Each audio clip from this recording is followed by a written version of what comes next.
he is next man up because you saw that Mike Evans injury last night on that deep throw touchdown attempt. It seemed like he went limp. His arms went to his side and he just fell down like a damn seal and fell right away, grabbed that hamstring. So it looks like he's going to miss some time. We're not sure yet. Of course, Chris Godwin on the last seconds of the game dislocated that ankle or whatever that injury was. It's sad. There's no one else left. There's Sterling Shepard, there's Trey Palmer, and there's Jalen McMillan. And out of all three of those, McMillan's been the most involved coming into last night. He did have 8 targets last night. He was super involved again. They gave him a little end-around handoff for a first down, and I believe the first or second drive of the game. They believe in McMillan. I think you should too, because they have nobody else. It's kind of like the situation. You need somebody. So, Justin, are you really confident in starting Jalen McMillan this week? And how much fab are you putting on him this week if you did have Godwin or Evans?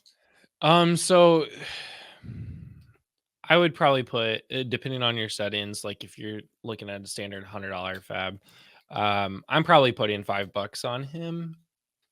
It's somebody that like I'm not gonna like break the bank on going to get, because I think there are other receiving options there too. I know Calvin Ridley and Mike Evans is a big hit, but Kate Otten also looked really good this week, which is awful thing to say, honestly. But no, McMillan is good.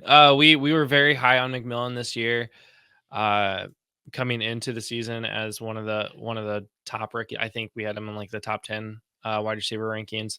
He had a good week 1 with Godwin and Mike Evans playing. He missed a couple games this week or this year so far, but yeah, we're looking at Sterling Shepard, Trey Palmer, and Jalen McMillan.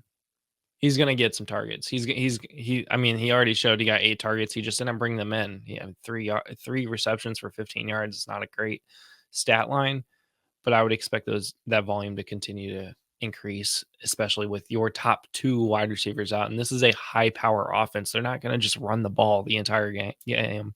They can. They have 3 running backs. They can run the ball 3 like with all 3 running backs and keep them fresh. They can. We will all hate that. Like they will all become fantasy irrelevant just because of how much like they're going to spread this ball around. But yeah, Jalen McMillan is definitely somebody that I would be picking up. Like if I have Chris Godwin or Mike Evans, I would be picking up Jalen McMillan this week. So one more thing on the Jalen McMillan thing before we do move on.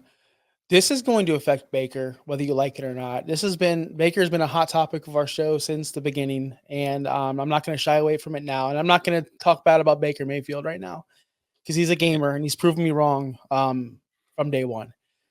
But let's see who he is now without Big Mike and Chris Godwin. Let's see who he is because I see your chat, I see your comment about Russ. That's fine. You have your opinion, I have mine. Let's see if the Russ Wilson effect happens, where when you're throwing it to Mike Evans, him over there, DK Metcalf and Tyler Lockett for so long, or whoever else he had over there. He was balling. Then he went to Denver and sucked because Sutton and Judy are not that great. Let's see what Baker does without Big Mike and Chris Godwin. Let's just see. Let's just find out because it's going to be a test for him. I'm not counting him out. He is a gamer. He wants to win games. He's very competitive, and I like his spirit. But let's just see. Are his top 8 days over? Top 8 weekly finishes, are they over now? I don't know, man. Like, I'm kind of concerned about Baker.